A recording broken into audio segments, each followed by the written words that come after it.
Hi, everybody. This is Silvio Canto in Dallas, Texas on Wednesday, September the 26th, and welcome to our video commentary.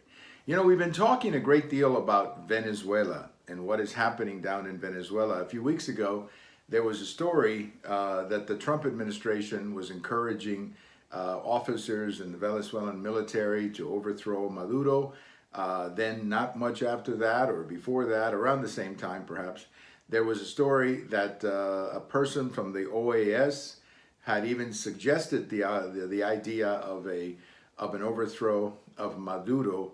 And of course, what is going on is obvious. I mean, Venezuela is not just a failed state. Venezuela is Exhibit A of a failed state. You have a situation where you have people who don't have enough food. There's not enough medicine. The police, they don't even have money to pay the police. The electricity cannot run because the power grid cannot be fixed, or it's in bad shape, or whatever it may be. Now, this is all happening in a country that exports a very significant amount of oil. So, I mean, obviously mismanagement and bad administration are rampant in the country of Venezuela. On top of that, you have almost 2 million people who have left Venezuela. Some of them are here in the United States, but many of them are simply walking into Colombia, walking into Brazil. And that, of course, means that the Venezuela situation is now more than just a domestic crisis. It is now a regional crisis, a humanitarian crisis. And, you have all the elements here of a problem that is not getting better, but in fact getting worse. So today, Jorge Castañeda, who is a Mexican writer, wrote an article about whether or not the time has come maybe for some type of a military overthrow.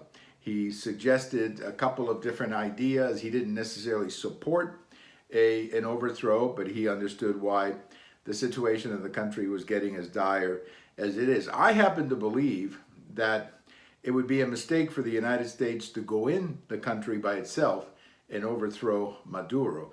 But I do think it is a good idea for the United States and some of the other countries in the region to encourage change from within, and to simply say to some of the military officers or some of the people who in the army saying, look, if you bring about change, we will assist the country, we will send you medical supplies and a lot of things to help the people of Venezuela, come back from this horrible crisis that they're in.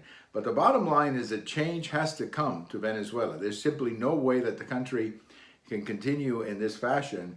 And how that change comes, of course, it's in the hands of the Venezuelan people. But I certainly would not feel bad about the idea of encouraging the military to bring about some change, because it is really, really bad down there. And all you have to do is read what is going on in Venezuela or talk to anybody here in the United States from Venezuela. It is a pathetic, horrible situation, and it's very sad to see, frankly, from a distance. Thank you for watching. We have all of these videos over at YouTube. We have them on Twitter. We have them on my blog. And if September 26th is your birthday, happy birthday. Bye-bye, everybody.